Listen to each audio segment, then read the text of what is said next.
Welcome to Messier Mantra. I'm your host, Mike Messier. On this episode of Messier Mantra, we have a very good friend of mine and a special guest, Rosemary Pacheco. Rosemary. Mike, nice to be here. Nice to have you on the Messier Mantra. And we've known each other for a couple of years, and we've kind of overlapped in a few things. And I'll give you my introduction to you, but then I want you to introduce yourself. Okay, awesome. So you're an actress. That's how I know you. We're in an acting class together. You're a writer. Yes, I am. For Motif magazine. I am. Your filmmaking is really starting to come together, and I'm really interested in that. Okay. And you have your own business. I do have my own business, and allows me to do this stuff, which I love. So it keeps me flexible. Yes. So that's great, because it's hard to do when you're in the 9-to-5 job. It's hard to get to these things, auditions or talk shows or trying out for something. Yeah. So it's good to have that. I'm lucky in that sense. So. Tell us more about your life.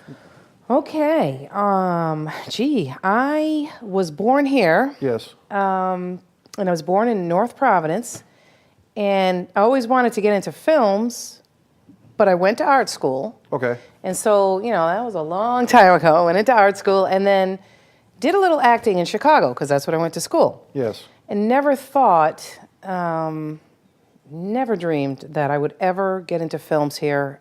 Coming back to the East Coast, I thought, gee, I'm going back to Rhode Island. This was 1991. Did a few small things, a movie called Vice Versa. Did another movie called Native Son, which was a Oprah Winfrey movie. There was a few little things here and there. And when I moved back, I thought I'll never do it again, because there's just no market there. And then when I got here, still didn't know about it for a while. 2008 comes around because I went back to URI to get got a multimedia coursework done, got a certification in that. And while I'm there, I find out from my professor that there is a Rhode Island Film Collaborative. Okay. So of course, he told me about, he was directing it at the time. He's no longer there, Michael Ryan, who now owns Motif magazine. Right. So Mike was very instrumental in getting me involved in film, because he said, oh, there's this one and this one I'd like you to meet. And it kind of snowballed from there. And I just was thrilled, because I didn't think it would ever happen.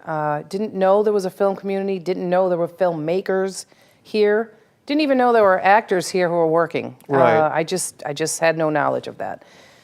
And I'm glad that happened. I'm glad I went to that program and found out, because I now write about the film industry and act in it. And, it's just, I produced a short film, and it just met so many great people that I'm happy that, I'm just happy. That's good. Happy is good. I don't know, happy is good, yeah. That's good. And so you write for a magazine. Motif, magazine, I write a column called Seen and Heard. Yes. It's a great column. We get to feature people. I just featured your friend David Gear. Yep. I've featured Tommy twice. Tommy DeNucci. Tommy DeNucci, Richard Griffin a couple of times. I also do a ticker tape type of a news column where it won't be a feature. Right. But it'll just kind of outline, this one's doing this and that one's doing that. If you want to try out for this is happening. So I haven't done that in a while, but that's how it started out.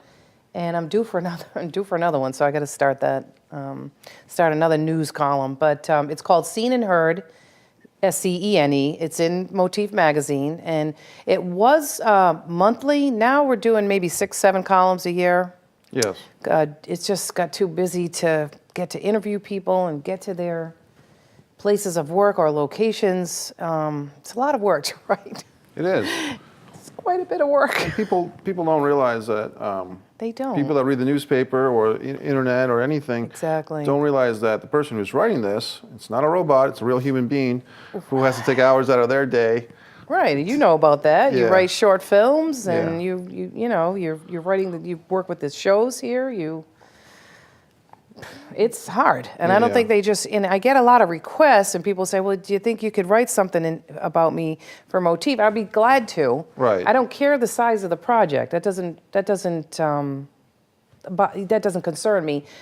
whether it's a small project, a big project, it's funded, it's not funded, I don't care. I mean, if I like the project, the people, I see that this person would like to have, people know about what they're doing. Yes. To help that project along, I'm all for it. In fact, I generally push other people's projects and not my own because, I mean, I will on my own page and Facebook and Twitter and stuff like that, but I like to see people get ahead. Right. Because if they get ahead, I get ahead. We all get ahead. And I'm sort of thinking that if this person's writing a film and he gets funded, he can hire actors. Right. He can hire gaffers, grips, Not saying every film's going to be a union film or have that capacity, but right.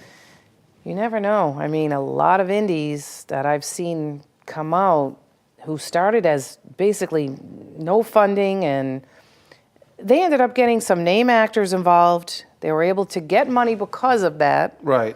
And then they hired union and non-union. Yes. So that's great. That's what I like to see. I like to see people working, keep their motivations up and morale up because, we still have the tax credit here. Yeah. I hope it stays. Right. Now, the way you're speaking is a very positive, inclusive type of mindset that you have. Absolutely. Which is good. And we don't always get that in New England from everybody. Yeah. Most of the people I've run into, thank God, have been really good and really friendly and helpful. Yes. I do know, though, there are people that aren't that way. You just have to work around them. It is what it is. It's going to happen in every industry. Yeah. So we work around them. Right.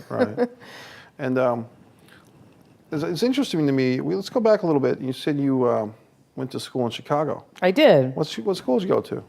I went to what is now called the Illinois Institute of Art. Okay. So it's the AI of, have you ever seen those ads on TV? They run all the time now.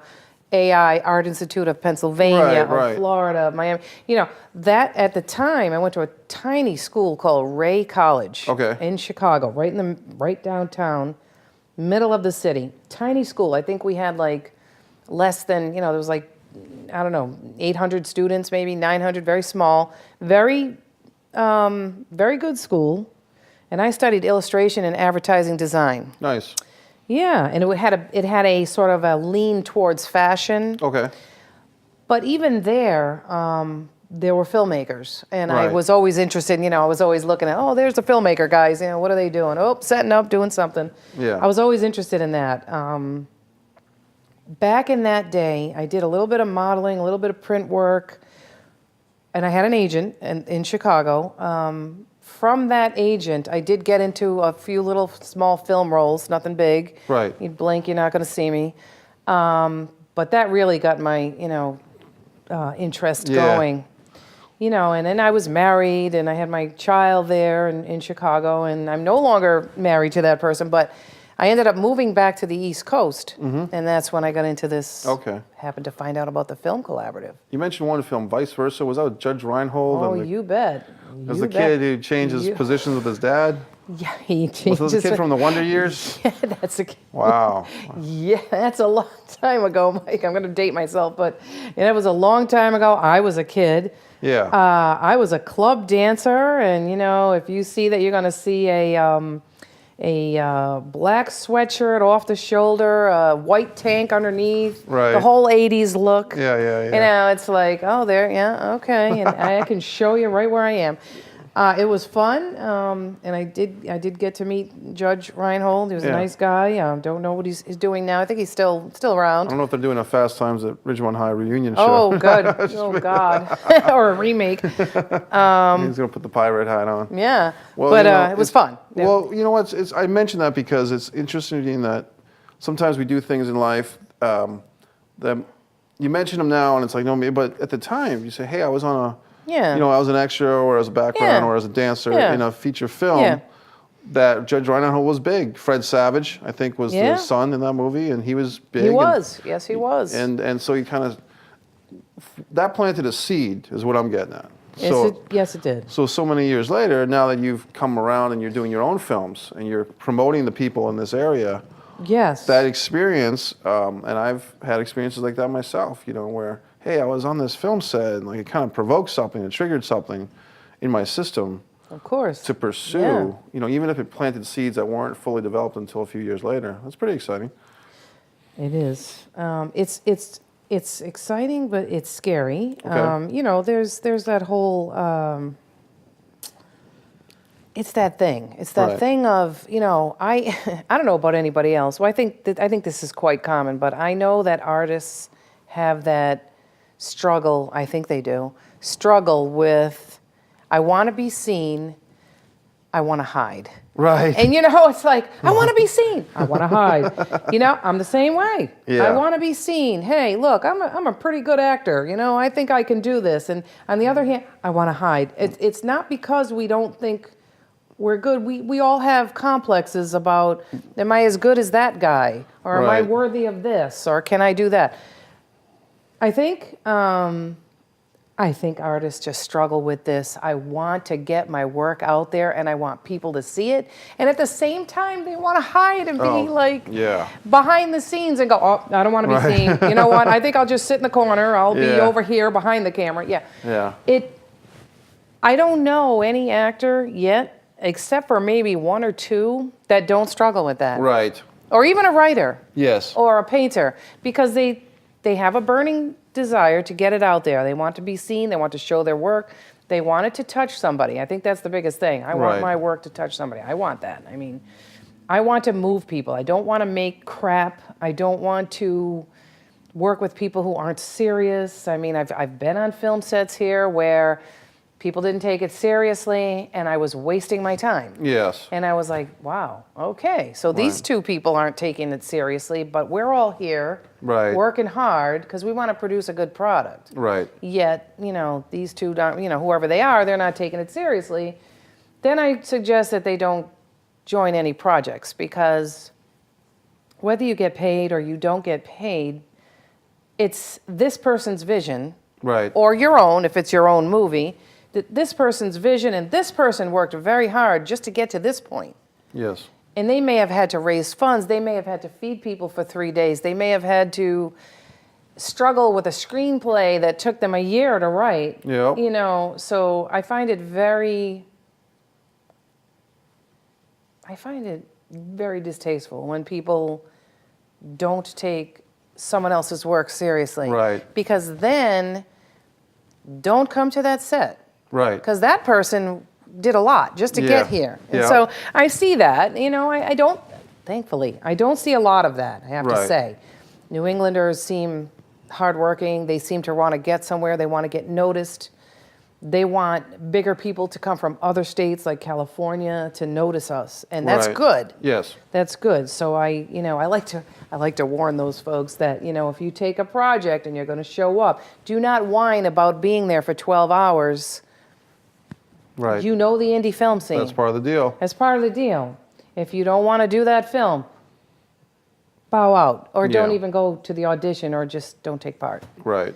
But we have a good, let me stress though, we do have a good community. They're strong. They're resilient.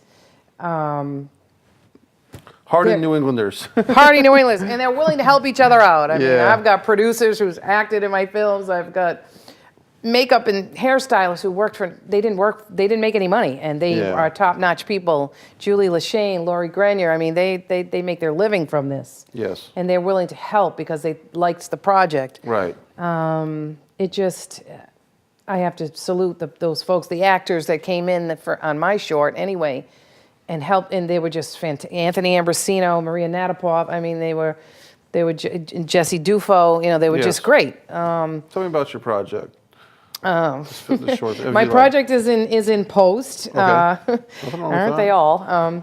But yes, it's in post. Philip Martin is composing the score. Okay. So it's the final cut is done. Nice. It's just being scored. Yeah. Philip's doing that. Philip has also, I met Philip on the set of Fairfield Follies, Okay. which is Laura Pepper's film. Yes. And it's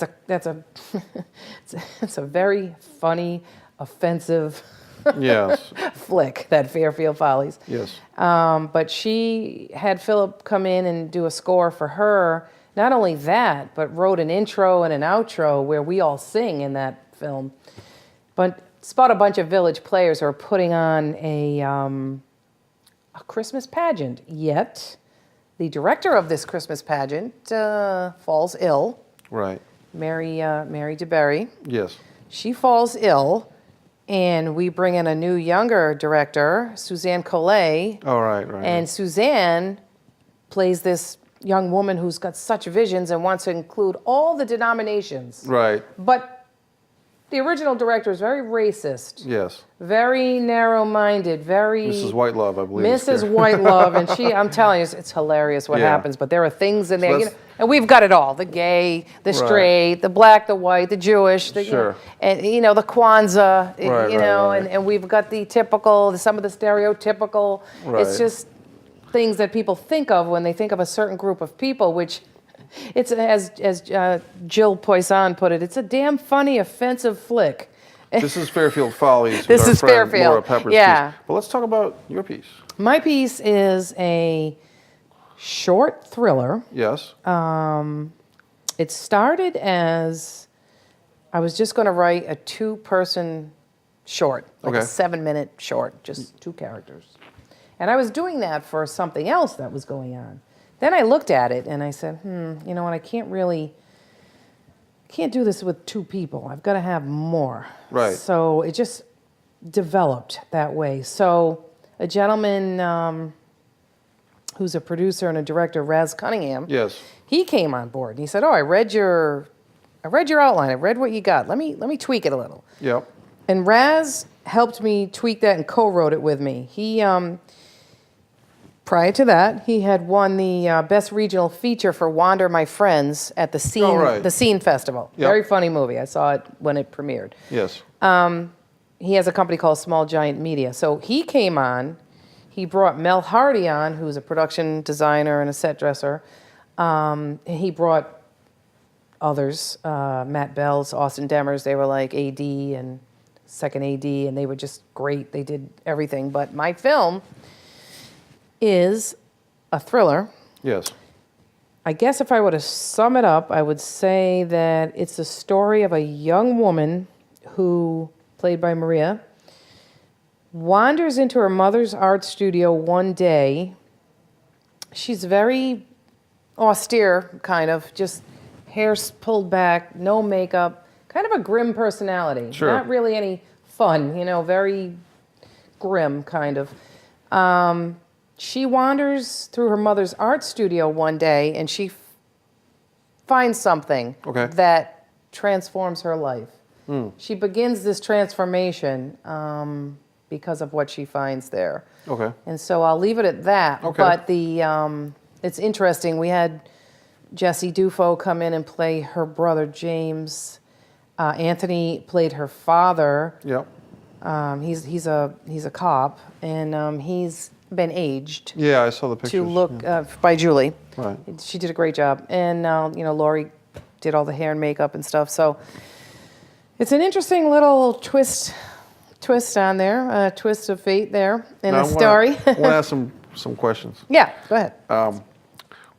We talk about the young lady with the transformation. Yeah. So sometimes, as filmmakers or as storytellers, a film is a story. It is. And in this story, there's a young woman with a transformation. So, Rosemary, are you the young woman? And if so, what's the transformation with you? No, I'm not. No, I'm not the... Is there an allegory with your life and this character's life? No, not really. You don't see it. In this one... Yeah.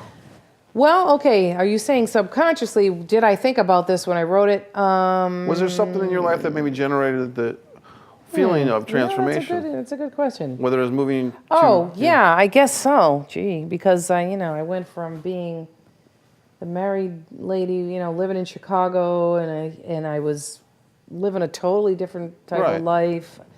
Not totally different, but it just was a whole different scene. Sure. And then I was on my own for a very long time. Right. It's like 19 years.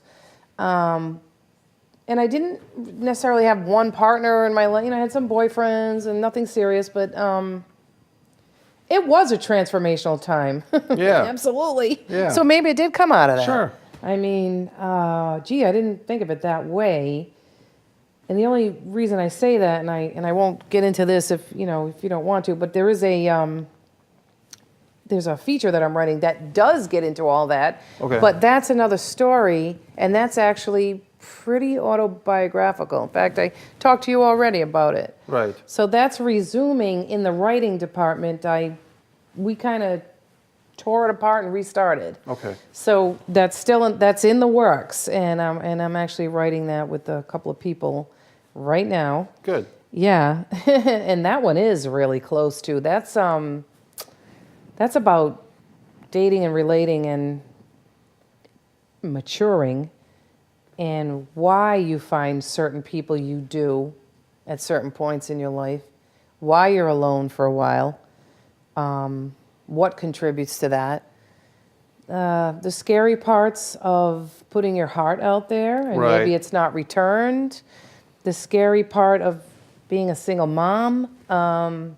Just dating and relating. Yeah. There's some funny stuff in it, but it's more of there's a lot of funny stuff, but there's a lot more embarrassing stuff that people might watch it and say, gee, that's almost hard to watch. It's a little awkward.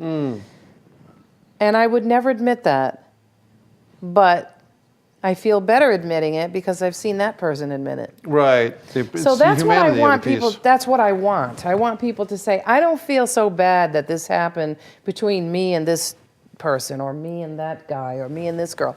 I don't feel so bad because other people have gone through this. Right. So that's what I'm hoping to accomplish with that film. That's a feature. It's a whole different thing.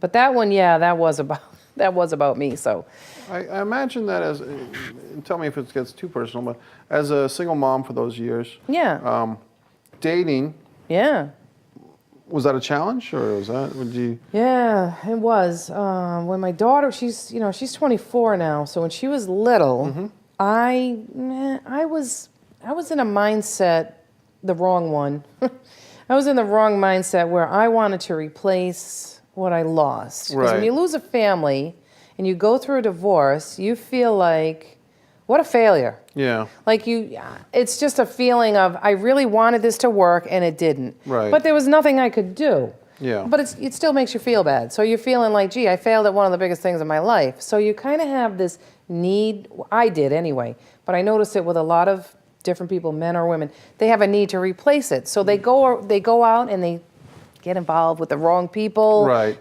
I should say the wrong reasons, not necessarily the wrong people. Right. They're just not done emotionally with the first relationship. Right. So they try to replace, and then this doesn't work out, and that doesn't work out, and it becomes a train wreck. Right. That can happen. That happened early on with me, and I didn't have much, it was just like I didn't have much interest in going. I'd get involved with people, and then I'd see like, oh, this person isn't, So there were hearts breaking on both ends. Right. I was breaking some, and I was getting my heart broken. Yeah, so that happens. I mean, that's life. But I also had a feeling in the back of my mind that when the time was right, it would happen. Right. I kind of knew that. I don't know how I just had that feeling. I trusted throughout all of this crap. I'll call it Sure. crap at that time.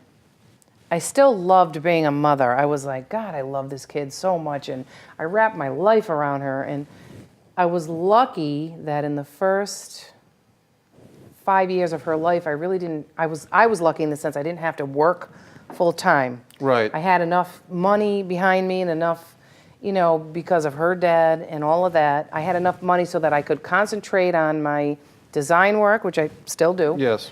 And stay home and work. And then when she went to school, I went to work full time. I didn't get involved with films until much later. Right.